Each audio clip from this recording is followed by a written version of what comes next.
एई शीत दिन ठंडा पागरे गर्मा गरम चाह सहित कुड़मुड़िया पकड़ी मिलगले तार मजा ही किछि अलग।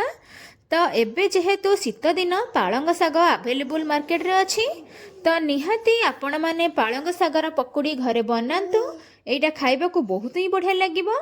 वीडियोटी को फुल वॉच करंतु। वीडियोटी भल लागिले लाइक करिवे, शेयर करिवे। मो चैनल रे आपण जदि नुआ आसीथिबे ताले सब्सक्राइब करि देबे। हेलो फ्रेंड्स, मु रोजालिन आपण मानकु स्वागत करुछि आरएस सानवी होम कुकिंग को। एबे चलंतु हमर ए रेसिपीटी को स्टार्ट करि नबा। तो रेसिपी स्टार्ट करबा पई तो प्रथमे हमकु पालंग शाग दरकार। तो एठी मु 3 बेड़ा पालंग शाग नै जाईछि। एठी आपण देखि पारुथिबे कॉलिया शाग पूरा नैछि। आपण ठीक एमिति ही कॉलिया शाग नेबे। फास्ट मु शाग को भल से धोई कि नै आसीछि। एबे हमें शाग को काटि नबा। आपण शाग को प्रथमे काटिबेनी, धोईकी ही काटी नेबे। एइठी आपण देखि पारुथिबे मु सबुतिक शाग को भल से काटी नेछि। मु जेमिति काटिछि आपण ठीक सेमिति ही घरे काटी नेबे। जेहेतु आमे पालंग पकड़ी तयारी करूछे तो सेति पई चलंतु आमे बेसन रो गोटे बैटरटे प्रस्तुत करि नबा। फास्ट मु एइठी गोटे बाउल नै जाईछि।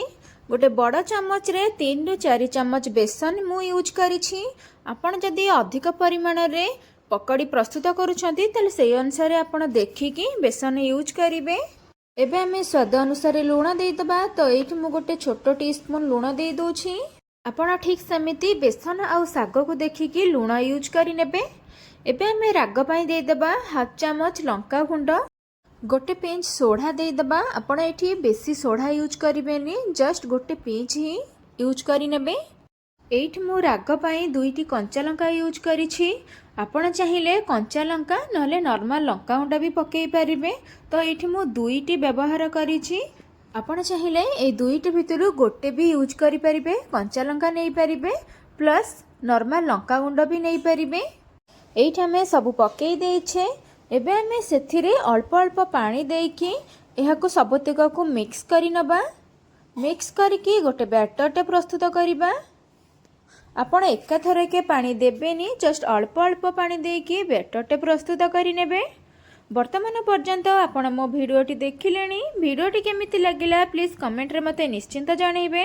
जदि भलो लागिथिबो ताले गोटे लाइक करिवे, आपनका फ्रेंड्स मानको बहुत परिमाण रे शेयर करिवे। एठी आपण देखि पारुथिबे बेसन बैटरटा पूरा प्रस्तुत होई जाईछि। आपण ठीक एमिति ही बनै नेबे। बेसी बहलिया करिवेनी कि बेसी पानिया करिवेनी, जस्ट मीडियम टाइप रे रखि नेबे। एबे हमें बैटर रे दे दबा पूर्वरु काटिकी रखिथिले पालंग शाग। बेसन बैटर रे दे सल्ला परे एहाको भल से हाथ रे मिक्स करि नेबे, जहा द्वारा शाग सहित बेसन बैटरटा भल से सेट हेइ जिवो। मु जेमिति बेसन सहित शाग को सेट करिछि आपण ठीक सेमिति ही करि नेबे। पूर्वरु मु तेल को गरम करिकी रखि देइथिली। एबे हमें सेथिरे पालंग पकड़ी बनेइबा। एबे हमें तेल रे पकेइ नबा। पालंग शाग को बेसन बैटर सहित आम सेट करके रखी। एबे आम पकड़ी छाणी नबा।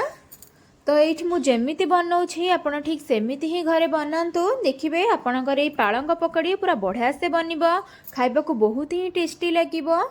एहाको आम छाड़ीदबा किछि समय हबा पई। आमर ये टिके टिके हेई आसिलानी। आम एहाको एपट सेपट टिके करि नबा, जहा द्वारा पकड़टा आमर बढ़िया से बनिबो।